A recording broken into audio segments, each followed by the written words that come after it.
Carl here. So I'm going to start doing a few quick videos around the things that I do day to day to mind my own mental health, and this is a priority for me.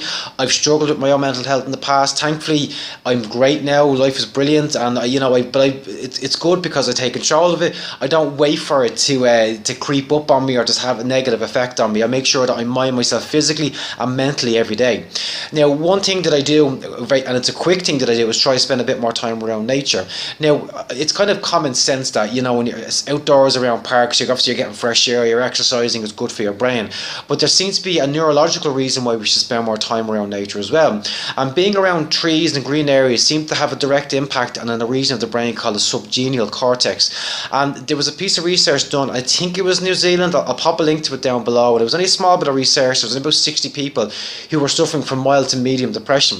And what they did was they did a scan of these guys, an MRI scan, and they noticed that a specific region of the brain called the subgenial prefrontal cortex had lots of grey area, and this region seems to dictate the amount of time spent ruminating over thoughts and it kind of being inward focused and thinking over and over again, replaying negative experiences. So what I did was, for this trial, I sent the guys out into a park for 90 minutes. Now, no phones and no headphones and no technology, just on their own.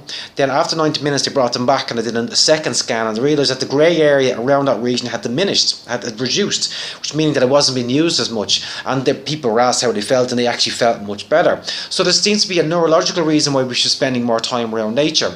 And the problem is that this is now becoming harder because our lifestyle of contemporary living is now much more urbanised. Traffic, getting into city centres, getting to work, sitting in traffic for hours, fast food, fast living, dealing with lots of problems, and we're having less time to actually go into a green area and go into a park. The best we have is weekends, but it is something that we need to prioritise.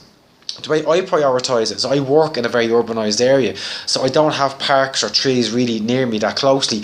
But what I do have is a garden centre, and it's not too far away, it's only across the road. And what I'll do is I'll nip into the garden centre and I'll spend maybe 10-15 minutes just walking around, looking at the plants and looking at the trees and giving my brain access to that green environment. And it does have a knock-on effect because I feel it in myself. I feel much more relaxed and I'm able to cope with the rest of the day. Not that I stress too much, but it's always good to keep our stress levels pretty low. So that's just one hack that I do. I'll just try and go into a garden centre or a small park or anything that might be there. So look around your environment and see where green areas there are, and if there is none, then maybe take the time to prioritise it in the evenings or even first thing in the morning, just getting out and spend a couple of minutes around nature, and you may have a knock-on effect in how you feel about yourself and on your mental health. So that's it, guys. I'll talk to you all very soon. Take care. Bye bye.